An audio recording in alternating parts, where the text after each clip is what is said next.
Pertanyaan sekarang, saya yakin Tuhan saya Allah, tapi Allah nggak kelihatan. Ada alasan tak kenapa Allah nggak kelihatan? Ada alasannya.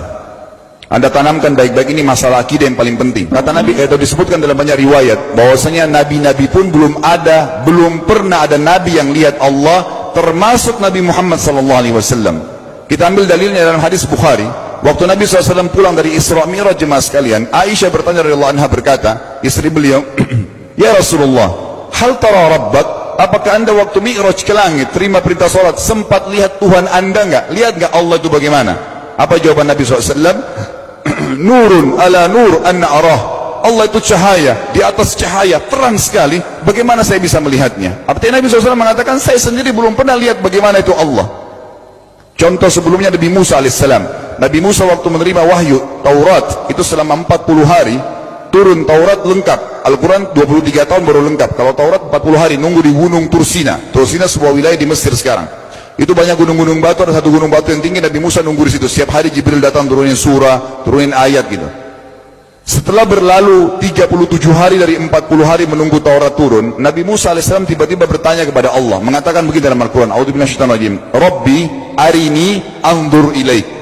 Wahai Tuhanku, izinkan aku melihatmu. Aku beriman kau ada ya Allah, tapi aku ingin lihat kau bagaimana.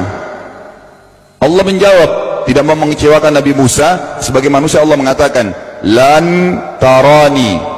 Perlu anda tahu dalam bahasa Arab jemaah sekalian ada 3 kosakata la, tidak yang berarti tidak. Ada la biasa artinya tidak, ada lam dengan mim, lam artinya tidak pernah, ada lam dengan nun, lan artinya tidak akan pernah. Allah mengatakan apa? Lan tarani, kau tidak akan mampu melihatku wahai Musa. Tapi Allah nggak mau kecewain Musa. Ternyata Musa selama 37 hari jemaah sekalian kagum-kagum melihat gunung-gunung batu di situ. Pergantian siang malam, burung-burung yang terbang, air yang mengalir di lereng-lereng gunung. Lalu dia mengatakan, Allah mengatakan apa? Walakin unzur ilal jabal, fa in istaqarra makanahu fasawfa tarani. Coba kamu lihat gunung-gunung batu di sekitarmu hai Musa. Kalau mereka bisa menampung kedatanganku, kata Allah, kau akan bisa melihatku. Apa yang terjadi? Allah lanjutkan, falamma tajalla rabbuhu lil jabal, waktu Allah baru niat mau datang, belum datang, ja'alahu dakka, semua gunung batu itu hancur lebur, tidak mampu menampung kedatangan Allah. Wa kharra Musa sa'iqa, lalu Musa pingsan tiba-tiba. Waktu Nabi Musa bangun, langsung ucapkan kalimat, amantu billah, saya beriman pada Allah. Berarti fakta lapangan, nabi-nabi aja belum pernah lihat Allah. Masih pertanyaan lagi jemaah sekalian, kenapa Allah nggak bisa kelihatan? Saya akan jawab dan tolong ini jadikan sebagai pegangan hidup. Ini landasan akidah kita. Kata para ulama, karena anda kalau sholat, anda mengucapkan satu kalimat yang merupakan jawabannya. Allahu Akbar. Allah Maha Besar. Akbar adalah siga mubalaghah dalam Islam. Sesuatu yang melampaui batas, Maha Besar. Kita terangkan. Kata Nabi SAW, perumpamaan bumi yang kalian tinggali ini dibanding dengan langit pertama di atas kepala kalian, ada 7 lapis langit. Allah mengatakan, sab'an shidada, 7 lapis langit yang kokoh. Alladzi khalaqa sab'a samawatin tibaqa, yang menciptakan langit tibaqa bersusun, 1, 2, 3, 4, 5, 6, 7. Allah di atas langit ke-7. Kata Nabi SAW, perumpamaan bumi yang kalian tinggalin dibanding dengan langit pertama di atas kepala kalian, ibaratnya seperti cincin yang dibuang di padang pasir. Jadi kita tidak akan pernah bisa melihat ujungnya langit karena kita sangat kecil, dan ini terbukti secara fakta. Apakah anda sudah tahu bahwasanya miliaran bintang-bintang yang ada di atas kepala anda yang jaraknya sekian miliar tahun dari bumi, dan sekian miliar tahun lebih besar daripada bumi, sekian miliar kali lebih besar daripada bumi, itu semua berada di bawah langit pertama. Manusia tidak akan pernah bisa memegang langit ini dengan telapak tangannya, karena dari sini saja ke Pluto jaraknya 270 tahun. Nggak bakal bisa ada astronot dikirim kena mati di tengah jalan. Jaraknya jauh sekali bintang-bintang, dan semua berada di bawah langit pertama. Kata Nabi SAW, di atasnya ada langit kedua besarnya, digabung antara bumi sama langit pertama seperti cincin dibuang di padang pasir. Langit ketiga, 2, 1 dan bumi digabung tiga-tiganya, di mana langit ketiga seperti cincin dibuang di padang pasir, sampai langit ke-7, 5, 6, 4, 3, 2, 1 dan bumi 7 digabung, dibanding langit ke-7 seperti cincin dibuang di padang pasir.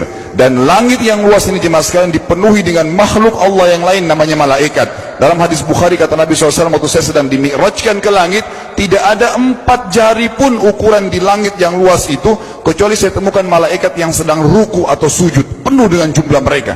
Anda tahu malaikat itu ada namanya nama kelompok, seperti Raqib, Atid itu kelompok. Di bawah Raqib banyak miliaran malaikat, di bawah Atid miliaran malaikat. Sama dengan Munkar Nakir, ada nama kelompok. Makanya kalau manusia 5 miliar, rakib atidnya 10 miliar. Rakib atidnya 10 miliar. Lalu kata Nabi SAW, di atas langit ketujuh ada Sidratil Muntaha. Besarnya digabung antara 7 lapis langit dan bumi, 8 hanya seperti cincin di bawah di padang pasir. Di atas Sidratil Muntaha ada sebuah lautan yang Allah ciptakan. Lautan itu besarnya digabung antara Sidratil Muntaha, 7 lapis langit dan bumi, 9-9-nya seperti cincin dibuang di padang pasir. Makanya kalau anda baca Quran, anda baca ayat wa kana arsyu 'alal ma', singgasana Allah di atas air. Ini maknanya, air adalah ada lautan. Lalu kata Nabi SAW, arsy-nya Allah di atas lautan itu singgasananya Allah. Besarnya digabung antara lautan, Sidratul Muntaha, 7 lapis langit dan bumi, 10-10-nya hanya seperti cincin dibuang di padang pasir.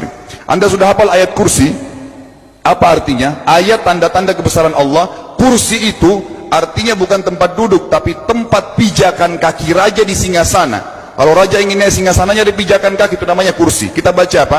Wasi'a kursiyuhu as-samawati wal ard. Pijakan kakinya Allah saja sudah menutupi seluruh langit dan bumi ini.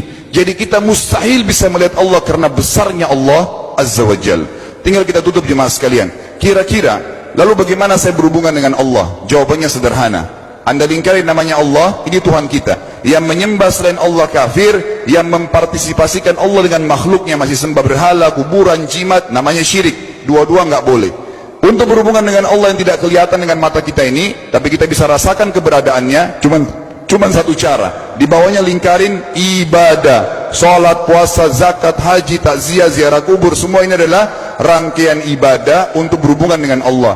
Semua ibadah ini jemaah sekalian harus seperti yang Allah mau, bukan yang Anda mau. Ini penting. Karena kalau tidak seperti yang Allah mau, Allah tidak terima. Bagaimana caranya supaya bisa seperti yang Allah mau? Ikuti buku pedomannya. Ada Al-Quran, ada Sunnah. Yang beribadah keluar dari dua pedoman wahyu ini tidak akan diterima oleh Allah. Seperti Anda kalau kerja di perusahaan, pimpinan perusahaan kasih peraturan, Senin pakai baju kuning, Selasa baju hijau, Rabu pakai baju hitam. Datang jam 7, keluar jam 5 sore. Ternyata Anda tidak. Hari Senin Anda pakai baju yang hari Rabu, datangnya jam 9, keluar jam 2 siang. Dikeluarkan oleh pimpinan atasannya. Itu baru peraturan manusia. Bagaimana dengan peraturan Allah Azza wa Jal? Maka kita simpulkan semua jemaah sekalian adalah, yakinlah Tuhan Anda Allah ada, satu-satunya Tuhan. Kalau Anda sedang sakit, yang ciptakan Anda Allah, yang ciptakan penyakit Allah, yang menciptakan kesembuhannya Allah. Kalau kita sedang musibah sama, kalau kita sudah senang juga sama. Semoga Allah SWT menjadikan kita orang-orang yang senantiasa beriman padanya, dan juga selalu berteguh dalam keimanan tersebut serta mengikuti syariat.